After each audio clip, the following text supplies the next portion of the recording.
Hello students, के maths master में आप सभी का स्वागत है। हम लोग पढ़ रहे हैं वास्तविक संख्याएं। वास्तविक संख्याएं चल रही हैं। वास्तविक संख्याओं में एग्जाम्पल्स हो गए थे। उसके बाद प्रश्नावली 1A स्टार्ट हो गई है, जिसमें प्रश्नावली 1A में पिछले क्लास में 1 से लेकर 15 क्वेश्चन किया गया था। अब 15 के बाद यानी कि 15वां क्वेश्चन के बाद हम लोग करेंगे 16 से करेंगे। तो आइए देखते हैं बिना देर किए। देखिए, तो 16वां क्वेश्चन दिया हुआ है कि एक कैंटीन में 144 कार्टून कोक के तथा 90 कार्टून पेप्सी के हैं। यदि प्रत्येक समय पेय की गड्डी समान ऊंचाई की है और समान कार्टून रखे हैं, तब प्रत्येक गड्डी में कार्टून की अधिकतम संख्या क्या होगी। तो देखिए, अधिकतम संख्या पूछा है, तो अधिकतम के लिए मसा ज्ञात करते हैं, क्योंकि मसा वो बड़ी से बड़ी संख्या होती है जो सभी संख्याओं को विभाजित कर देती है। तो इसके लिए हमको HCF निकालना है, मसा निकालना है। चलिए निकाल लेते हैं मसा। 144 का मसा, तो 2 7 14 हो जाएगा, 2 दूनी के 4, फिर ये हो जाएगा 2 3 6, 2 1 कम 2, सॉरी 2 3 6 और 2 छक्के 12, 2 छक्के 12 हो जाएगा। फिर 2 1 कम 2, 2 8 16, फिर 2 से 2 9 18,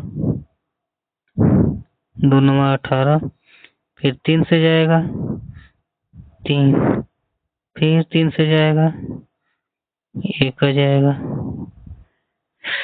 तो अब देखिए ये हो गया। अब 90 का गुणनखंड बना लेते हैं। 2 से 2 चौके 8, 1 बचा तो 2 5 10, फिर 2 से नहीं जाएगा, अब 3 से जाएगा, 3 1 कम 3, 3 5 15, फिर 3 से जाएगा 3 5 15, फिर 5 से जाएगा 5 1 5। अब देखिए दोनों में जो मिलता है वही HCF हो जाता है। तो HCF इसका क्या आ जाएगा, मतलब मसा क्या आ जाएगा। तो 1 देखेंगे तो अब 2 मिल रहा है, 2 लिख लेते हैं। और कुछ नहीं मिल रहा है, मतलब 2 अब नहीं मिल रहा है। अब 3 देखिए, 3 एक इसमें भी है, इसमें भी है, गुणित 3, और एक और 3 इसमें भी है, इसमें भी है, गुणित 3। तो अब देखेंगे 2 3 6 तिली 18 हो जाएगा। ये हो गया, तो ये आंसर हो जाएगा इतना। तो प्रत्येक गड्डी में कार्टून की अधिकतम संख्या 18 होगी। अतः प्रत्येक गड्डी में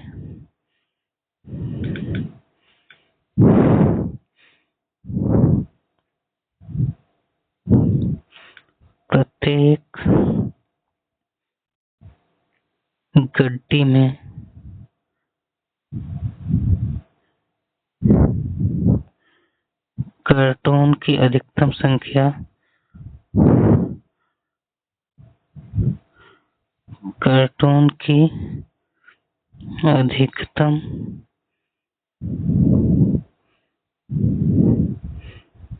अधिकतम संख्या 18 हो जाएगी।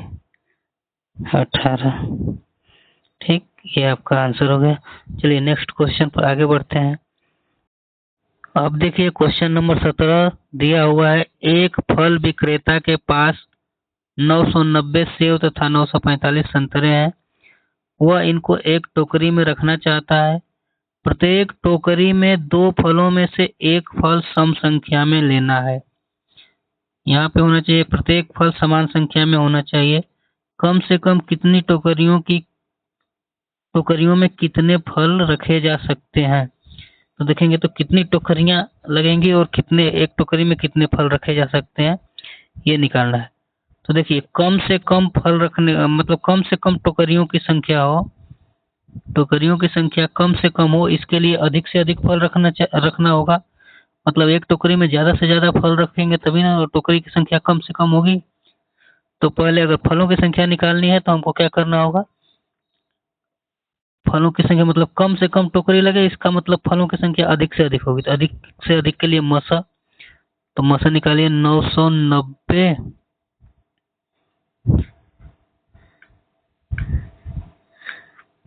990 का गुणनखंड बनाएंगे।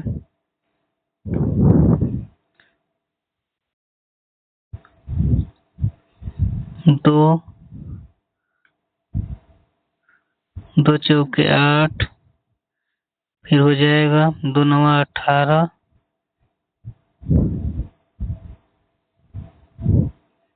2 5 10। फिर देखिए 2 से 2 दूनी के 4, 2 चौके सॉरी 2 से नहीं कटेगा। अब 3 से 3 एक कम 3, एक बचा 19 हो जाएगा। 3 छके 18, 3 5 15। अब देखिए 5 6 11 1 12, इसका मतलब फिर 3 से कट जाएगा। 3 5 15, 3 5 15, फिर 5 से कटा दीजिए 11 बार में, फिर 11 से कटा दीजिए, हो गया इतना।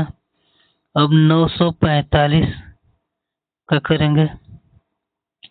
ये देखेंगे तो 4 5 9 9 18 हो जाएगा। 3 से कट जाएगा तो 3 से कटाइए। 3 तिली के 9, एक नहीं बचा। 3 एक कम 3, 3 5 15, फिर 3 से कटाएंगे। 3 एक कम 3, एक अंक नहीं जाएगा तो 0 बढ़ाएंगे। 3 5 15, फिर 3 से जाएगा। 3 तिली के 9, 3 तिली के 9, 3 5 15, फिर 5 से 5 7 35, फिर 7 से। अब देखिए तो मौसा क्या हो जाएगा, HCF क्या हो जाएगा। HCF हो गया। क्या क्या मिल रहा है देखेंगे तो 2 नहीं मिल रहा है, 3 मिल रहा है। 1 3 2 3, 2 3 मिल रहा है। ये दोनों 3 मिल रहा है, ठीक है। तो हो जाएगा 3 गुणे 3। और क्या मिल रहा है, 5 यहाँ भी है, यहाँ भी है, गुणे 5। क्या हो जाएगा, 3 तिली के 9 5 45। मतलब प्रत्येक टोकरी में अधिकतम फलों की संख्या 45 होनी चाहिए। प्रत्येक टोकरी में अधिकतम फलों की संख्या 45 होनी चाहिए।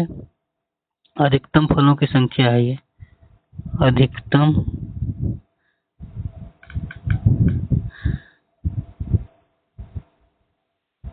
अधिकतम फलों की संख्या, फलों की संख्या, अधिकतम फलों की संख्या हो गई 45। अब टोकरियों की संख्या निकाल लेंगे तो टोकरियों की संख्या देखिए। अब संतरे के लिए कितनी टोकरी लगेगी, एक 990 सेव है, 990 सेव है, 945 संतरे हैं। तो टोकरियों की संख्या निकाल लेंगे तो 990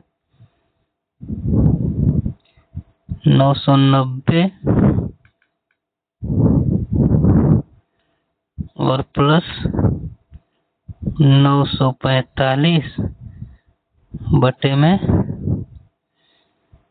45 कर देंगे तो काम हो जाएगा। इसको सॉल्व कर लेंगे, जितना आ जाएगा आंसर हो जाएगा आपका। तो इसको पहले जोड़ दीजिए। 5 9 4 13 और 9 9 18 1 19। फिर इसको कटाइए, कितने से जाएगा, 9 5 45, 9 दूनी के 18, एक बचा, 9 एक कम 9, 4 बचा, 9 5 45, फिर 5 से जाएगा। 5 चौके 20 और 5 तिहाई 15। तो कुल मिलाकर देखेंगे तो ये टोकरियों की जो संख्या है, टोकरियों की संख्या 43 आ जाएगी और प्रत्येक टोकरी में फलों की संख्या 45 आ जाएगी। ठीक, चलिए अब नेक्स्ट क्वेश्चन पर बढ़ते हैं। 18 अभाज्य गुणनखंड विधि से, अभाज्य गुणनखंड विधि से आपको क्या करना है, अभाज्य गुणनखंड विधि से 378 और 180 और 420 का HCF और LCM ज्ञात कीजिए।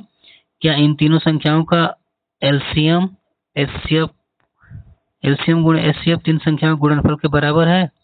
तो देखिए जो बराबर होता है वो दो संख्याओं के लिए होता है, तीन संख्याओं के लिए तो बराबर नहीं होगा गुणनफल। अगर दो संख्याएं रहेंगी तो उनका LCM और HCF का गुणनफल उन संख्याओं के गुणनफल के बराबर होगा, लेकिन 3 संख्याएं रहेंगी तो उनका गुणनफल उनके एचसीएफ एलसीएम के गुणनफल के बराबर नहीं होगा। तो ये तो देख लीजिए। अभाज्य गुणनखंड से एलसीएम और एचसीएफ वाले ज्ञात कर लेते हैं। 378 378 है।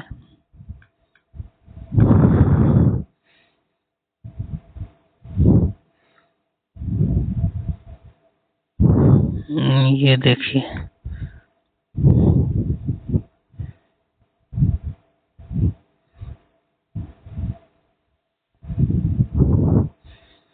दो से 2 एकम 2, 2 8 16 चल नहीं रहा है।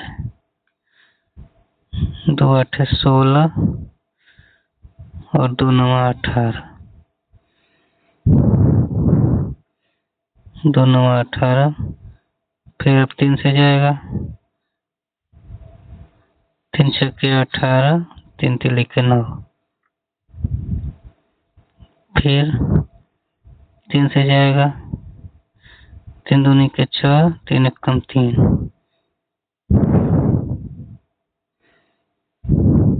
फिर 3 से जाएगा, 3 7 21, फिर 7 से जाएगा, 7 एकम 7। इसका गुणनखंड बना लेते हैं। 180 का 2 9 18 0, 2 चौके 8, 2 5 10, 3 15 3 45, 3 5, फिर 5 से जाएगा एक बार में। 420 का कर लीजिए। 2 दूनी के 4, 2 एकम 2 0, फिर 2 से 2 एकम 2 0, 2 5 10, फिर 3 से 3 तिलिके 9 और 3 5 15, फिर 5 से 5 7 35, फिर 7 से। अब एचसीएफ निकालिए। एचसीएफ क्या हो जाएगा इसका? एचसीएफ देखेंगे तो क्या क्या मिल रहा है उसको लिख लेंगे। तो देखिए, 2 है, 2 कहाँ है? 2 इसमें भी है, इसमें भी है, इसमें और इसमें भी है। तो एक तो 2 हो गया, 2, फिर उसके बाद एक ही 2 है तीनों में। 3 देखिए, 3 इसमें एक ही है, तो इसमें भी है, इसमें भी है, मतलब इसमें का भी एक 3 ले लेंगे, 3 हो गया।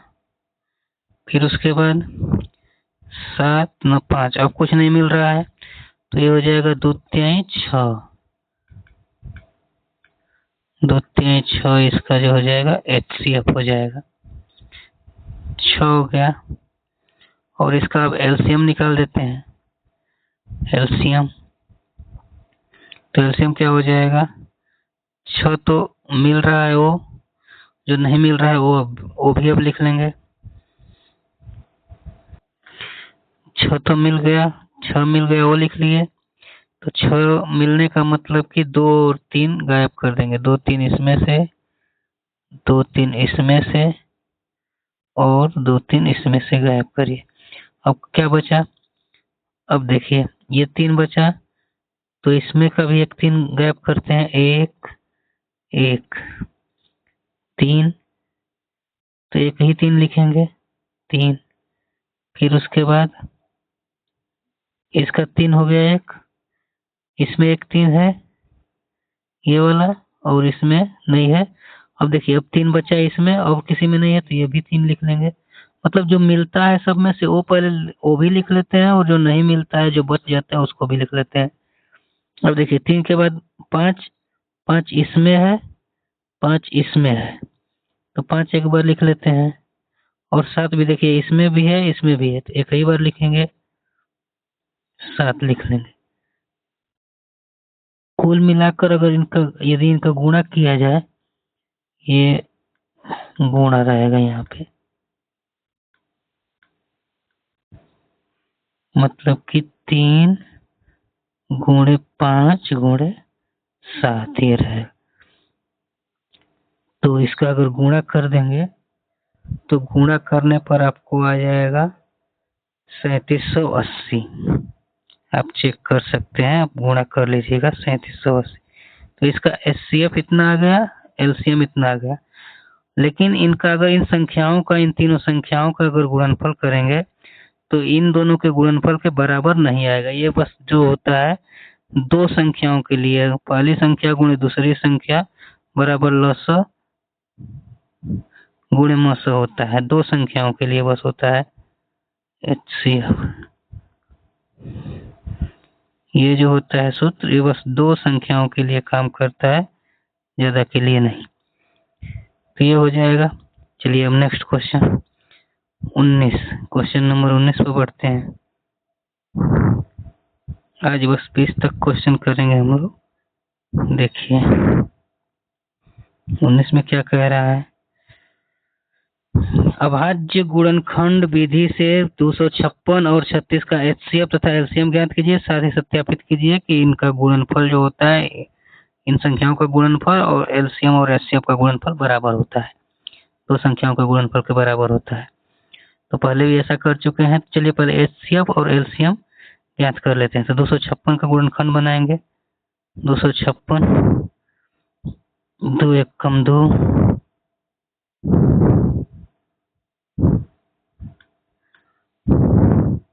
तो एक कम 2 दो दूनी के 4 दो आठे 16, फिर 2 से 2 छक्के 12 2 चौके 8, फिर 2 से 2 3 6 दो दूनी के 4,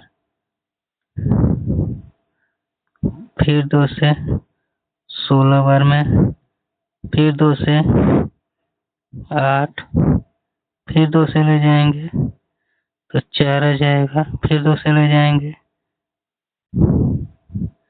2 आ जाएगा, फिर 2 से ले जाएंगे 1 आ जाएगा।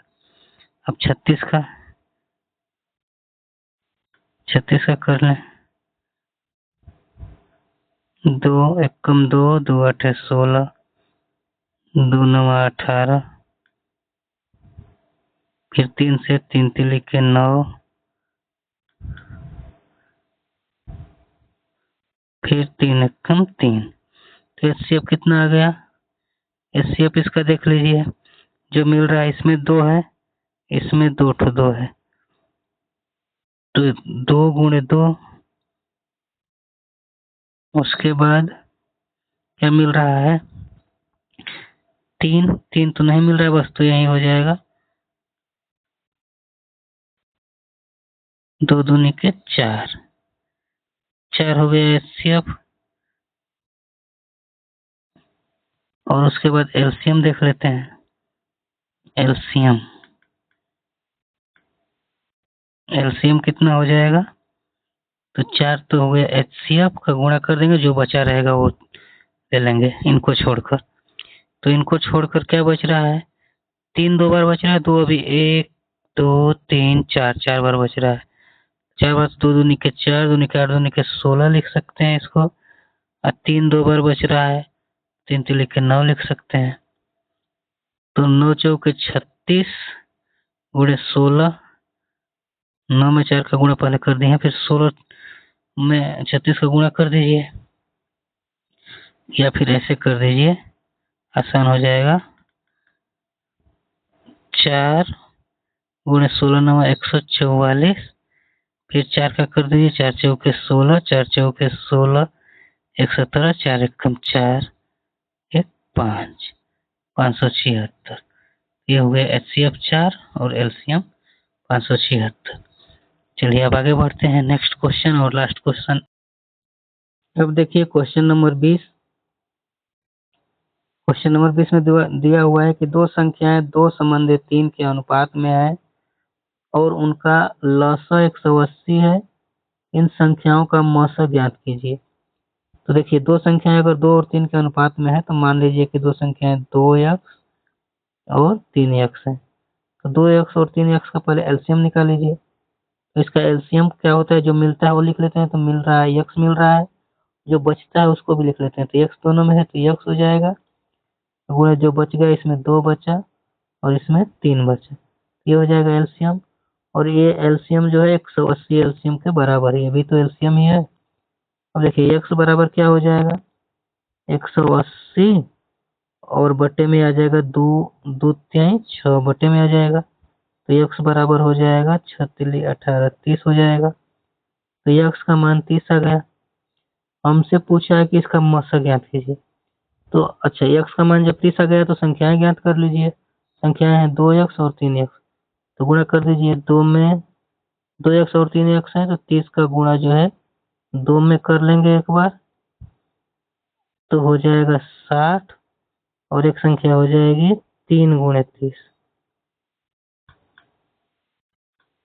3×30 हो जाएगी 90। अब इनका मौसा निकाल दीजिए। चलिए मौसा भाग विधि से निकाल लेते हैं। 60 का भाग दे देंगे 90 में, हो जाएगा 90। 60 एक कम 60। अभी पहली बार ये मौसा बता रहे हैं भाग विधि से, सब गुणनखंड विधि से अभी कर रहे थे। तो ये देखिए 60 एक कम 60 हो जाएगा, बचेगा 30, फिर इसको ले जाएंगे 60 को अंदर, तो 30 दूनी के 60 कट गया। कहाँ कटा है, यहाँ पे कटा है, तो इसका HCF कितना आ गया, HCF आ गया 30। आप चाहे तो गुणनखंड विधि से भी निकाल सकते हैं, 30 आ गया। ठीक,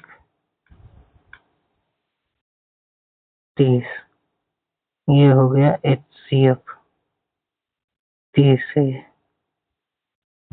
अब इसका ट्रिक देख लीजिए, ट्रिक से भी लगता है। ट्रिक क्या होता है, दो संख्याओं का, अच्छा चलिए फिर से इसको बता देते हैं ट्रिक से अलग से। ये देखिए, इसी का अगर ट्रिक से बताएंगे, ट्रिक से किया जाएगा तो दिया हुआ है कि दो संख्याएं 2 संबंधित 3 के अनुपात में है, तो एक फार्मूला होता है। अगर दो संख्याओं का अनुपात दिया हुआ है, मान लो a और b दो संख्याएं हैं, अगर इनका अनुपात दिया हुआ है ये संबंध है b, तो इनमें एक संबंध होता है एलसीएम और एचसीएफ में, a गुणे b और गुणे HCF बराबर एलसीएम होता है। ठीक है, तो a और b का मान दिया हुआ है 2 और 3, तो 2×3 कर दीजिए और गुणे HCF, HCF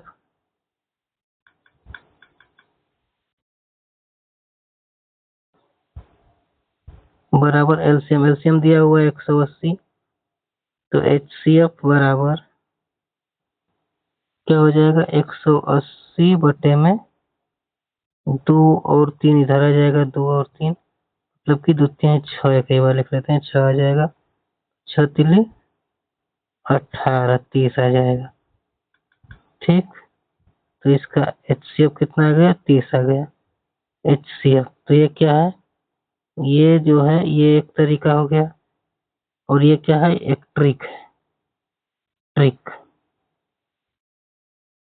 याद रखिएगा, ये ट्रिक है, अच्छी ट्रिक है। चलिए आज बस इतना ही। अगर क्लास अच्छा लगा हो तो वीडियो को लाइक करिए और चैनल को सब्सक्राइब करिए, अगर आप 10 का कंप्लीट सिलेबस चाहते हैं तो। धन्यवाद।